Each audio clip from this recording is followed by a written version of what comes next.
Bismillahirrahmanirrahim. Start with the name of Allah, who is most Rahman and Rahim. Assalamu alaikum. I hope all of you are fine. آج کا جو ہمارا topic ہے وہ ہے نماز کا بیان. اللہ تعالیٰ کے نزدیک نماز کا بہت بڑا رتبہ ہے. کوئی عبادت اللہ تعالیٰ کے نزدیک نماز سے زیادہ پیاری نہیں ہے. اللہ تعالیٰ نے اپنے بندوں پر 5 وقت کی نمازیں فرض کر دیں. ان کے پڑھنے کا ثواب بہت زیادہ ہے اور ان کو چھوڑ دینے کا گناہ بھی ہوتا ہے.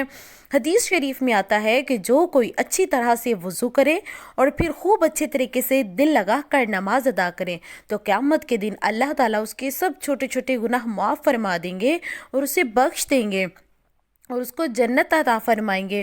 اور حضور اکرم صلی اللہ علیہ وآلہ وسلم نے فرمایا کہ نماز دین کا ستون ہے. جس نے نماز کو اچھی طرح سے پڑھا یعنی اس نے بہت اچھے طریقے سے نماز کو ادا کیا تو اس نے اپنے دین کو ٹھیک رکھا.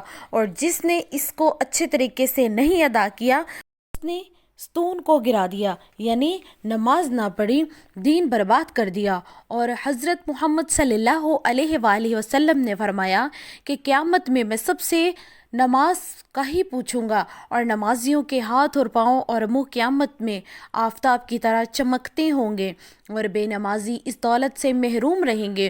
اور حضرت محمد صلی اللہ علیہ وآلہ وسلم نے فرمایا کہ نمازیوں کا حشر قیامت کے دن نبیوں اور شہیدوں اور ولیوں کے ساتھ ہوگا اور بے نمازیوں کا حشر فرعون اور قارون اور اس طرح کے جو بڑے بڑے کافر ہیں ان کے ساتھ ہوگا. اس لیے نماز پڑھنا بہت ضروری ہے اور نہ پڑھنے سے دین اور دنیا دونوں کا نقصان ہوتا ہے.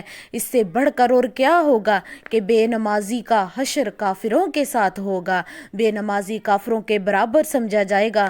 خدا کی پناہ نماز نہ پڑھنا کتنی بری بات ہے. البتہ ان لوگوں پر نماز واجب نہیں جیسے مجنون ہے یا کوئی چھوٹی بچی ہے، چھوٹا بچہ ہے، لیکن جیسے ہی وہ نوجوان ہو جائیں، جیسے ہی وہ بڑے ہو جائیں یعنی جب بچہ 7 سال کا ہو گیا ہے تو ماں باپ کو اس چیز کا حکم ہے کہ اس کو نماز کا حکم دیں کہ نماز پڑھیں. لیکن جب بچہ 10 برس کا ہو جائے تو اس کو مار کر نماز پڑھائیں یعنی کہ نماز بچے کی چھوٹنی نہیں چاہیے. نماز کسی بھی وقت کسی بھی حالت میں چھوڑنا درست نہیں ہے. البتہ اگر نماز پڑھنا بھول گیا ہے، بالکل بھی یاد نہیں رہا، وقت جاتا رہا، جب تب یاد آیا جب نماز کا وقت ہی نہیں تھا تو پھر اس وقت کیا ہوگا کہ اٹھ کے قضا نماز ادا کر لی جائے. لیکن اگر وقت مکروہ ہو تو ذرا ٹھہر جائیں، جیسے ہی مکروہ وقت گزر جائیں تو اس کے بعد پھر نماز ادا کر لیں. اس میں بھی